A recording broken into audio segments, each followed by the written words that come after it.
Hi all, my name is Connor and welcome to Security Radio Officer Notes Episode 7. First of all, make sure to like, comment, and subscribe for more content. I would like to continue in the vein of video games for this episode and review Subnautica, an underwater survival game. I will do my best not to spoil the plotline or anything as much as possible. Be forewarned, some of what I will cover could be considered a spoiler. The premise of the game is that you crash land on an alien water planet. In the beginning, there is no way off of it.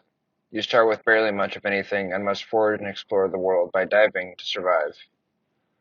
There is even a hardcore mode, which I haven't had the chutzpah to do yet. In this mode, or if or when you die, your save file is deleted, plus maybe other more difficult settings.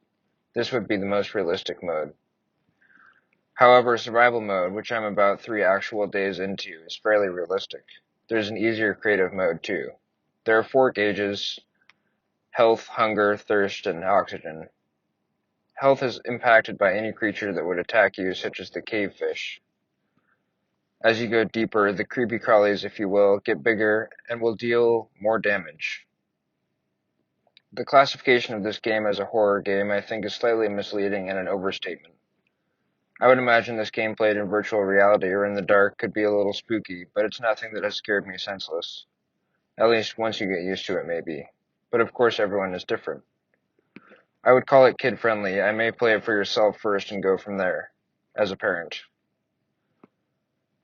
For your hunger gauge, you can find the rare nutrition bar in various places like shipwrecks and in the Aurora, the big spaceship that's hard to miss. Otherwise, it's a strict seafood diet for the game's entirety.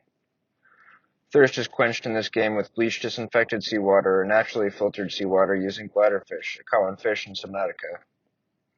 Oxygen, in my opinion, is the trickiest to keep up while diving. You can build diving tanks eventually once you find the blueprints. Blueprints and components are the mainstay of creating new items, upgrades, tools, and things. Sandstone outcrops and bigger mineral deposits will provide necessary minerals for creating these as well. I won't divulge any locations of blueprints or components here, as they're hard to plot without coordinates on a PC. You can find the locations for them online, as I have done.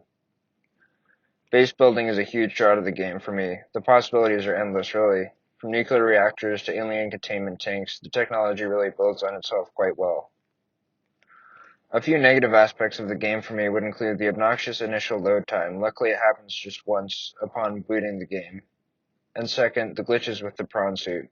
One time I got stuck in jelly shroom caves and I had to build another one. I barely made it out alive. Last topic for Subnautica that I wanted to touch on would be the vastness of the planet and the game's sandbox nature.